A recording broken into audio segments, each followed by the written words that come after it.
प्राचीन भारत में एक ऐसा दिव्य सिंहासन था जिसके रहस्य ने राजाओं को भी चौंका दिया। जब राजा भोज इस दिव्य सिंहासन के पास पहुंचे, तब एक ऐसा चमत्कार हुआ जिसने सबको हैरान कर दिया। ऐसी स्टोरी जानने के लिए हमारे चैनल को सब्सक्राइब जरूर करें। तो बिना देरी के शुरू करते हैं हिस्ट्रिकल एडवेंचर भरी कहानी। ये रही हिरण की कहानी। उस दिन शुरू हुई जब नंदा नाम की मूर्ति ने राजा भोज को दिव्य सिंहासन पर बैठने से रोक दिया और कहा, इस कहानी में राजा विक्रम ज्ञान, बहादुरी, चतुराई और महान बुद्धि के प्रतीक थे। मालवा देश में क्षिप्रा नदी के किनारे श्मशान में 52 वीर पुरुष और 64 जोगनियां, बहादुर वैताल और अनगिनत सिद्ध रहते थे और वे सभी नदी के किनारे उस सिद्ध बरगद के पेड़ पर निवास करते थे। हर सिद्ध माता की कृपा और बहादुर वैताल की मदद से राजा विक्रम कोई भी कठिन कार्य पूरा कर सकते थे। उन्होंने अनेक महान और अद्भुत कारनामे किए, इसलिए उनके वीरता के गीत आज भी गाए जाते हैं। उस नगरी में नरपति नाम का एक शिकारी अपने परिवार के साथ एक छोटी सी झोपड़ी में रहता था। वह अलग अलग खेल खेलकर और शिकार करके अपने परिवार का गुजारा करता था। एक इवनिंग शिकार पर गया नरपति बहुत निराश हो गया क्योंकि उसे पूरे जंगल में कोई शिकार नहीं मिला। थक कर वह एक विशाल बरगद के पेड़ पर चढ़ गया और वहीं बैठकर शिकार का इंतजार करने लगा। आधी रात को 9 आदमी मशालें लेकर उस पेड़ के पास आए और बाकी लोग उनके पीछे पीछे चलकर वहां इकट्ठा हो गए। कुछ ही क्षणों में वहां एक अद्भुत और दिव्य सिंहासन प्रकट हो गया। फिर एक दिव्य हिरण आया जिसके सुनहरे सींग थे और गले में मोतियों का हार चमक रहा था। दिव्य हिरण ने चारों ओर देखा और तभी वहां एक अद्भुत चमत्कार होने लगा। कुछ ही क्षणों में वहां सुंदर हवेलियों और लोगों से भरा एक भव्य शहर बस गया। पेड़ पर बैठा शिकारी यह सब देखकर हैरान रह गया क्योंकि हिरण सोने के सिंहासन पर राजा की तरह बैठा था। हिरण सोने के सिंहासन पर राजा की तरह बैठा था और बाहर खड़े नौकर उसके ऊपर राजसी छाता और पंखे हिला रहे थे। थोड़ी ही देर में हिरण के सामने नृत्य और गाना शुरू हो गया। संगीत सुनकर हिरण मदमस्त होकर झूमने लगा। सूरज उगने से पहले ही हिरण ने सभा भंग कर दी और पूरा शहर ऐसे गायब हो गया जैसे वहां कभी कुछ हुआ ही नहीं। नरपति पेड़ से उतरकर सीधे अपनी झोपड़ी में चला गया।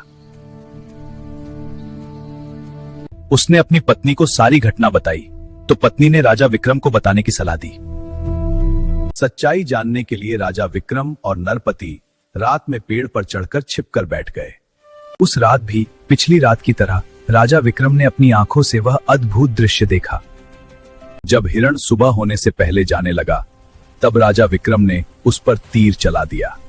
देवताओं की वह नगरी अब उनकी हो गई और राजा विक्रम जाकर उस राजगद्दी पर बैठ गए। तभी आकाश से एक दिव्य विमान उतरा और देवदूत उस मरे हुए हिरण को उठाने आए। राजा विक्रम ने देवदूतों को रोककर पूछा, यह हिरण कौन है और इसे कहां ले जा रहे हो? राजा विक्रम, आप जिसे साधारण हिरण समझ रहे हैं वह कोई साधारण प्राणी नहीं है। यह हिरण वास्तव में स्वर्ग के राजा इंद्र का पुत्र है। एक भयंकर श्राप के कारण उसे हिरण के रूप में इस लोक में आना पड़ा था। इंद्र ने कहा था, जब उज्जैन के राजा विक्रम के हाथों इसकी मृत्यु होगी तभी इसका श्राप समाप्त होगा और तब यह फिर से स्वर्ग में प्रवेश करके अपने असली रूप को प्राप्त करेगा। कुछ ही क्षणों में दिव्य विमान आकाश में दूर चला गया और चारों ओर फिर से शांति छा गई। सिंहासन पर बैठे राजा विक्रम ने नरपति की ओर देखकर कहा, नरपति, मैं तुमसे बहुत प्रसन्न हूं। तुम जो चाहो मुझसे मांग सकते हो। नरपति ने उदास चेहरे के साथ राजा की ओर देखा। हे राजा, मैंने आपको सब कुछ दिखा दिया है। अब आप ही इस सिंहासन के सच्चे राजा बन चुके हैं। विक्रम राजा बोले, मुझे क्या हुआ है? आप ही इस सिंहासन पर बैठिए। यह कहकर राजा विक्रम स्वयं सिंहासन से नीचे उतर गए। नरपति खुशी खुशी आगे बढ़े और सिंहासन पर बैठ गए। लेकिन सिंहासन पर बैठते ही उनके चेहरे पर उदासी छा गई। अरे, आपको तो सिंहासन पर बैठा दिया गया है, अब और क्या बाकी रह गया है? अगर मैं राजा बन भी गया तब भी मुझे शाही खानदान का वंशज नहीं माना जाएगा। कृपया अपनी कुंवारी बेटी की शादी मुझसे कर दीजिए।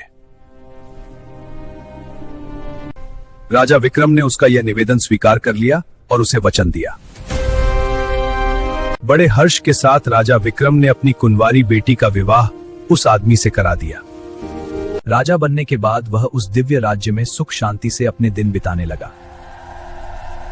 नंदा मूर्ति ने हिरण की कहानी समाप्त करते हुए राजा भोज से कहा, हे राजा, विक्रम राजा बहुत महान और धर्मात्मा राजा थे। जो व्यक्ति ऐसे ही अच्छे और धर्मपूर्ण काम करेगा वही इस सिंहासन पर बैठने योग्य होगा। इतना कहकर नंदा मूर्ति आकाश में उड़ने लगी। उसे जाते हुए देखकर राजा भोज और दरबार के सभी लोग आश्चर्य से भर गए। क्या राजा भोज उस सिंहासन पर बैठ पाएंगे?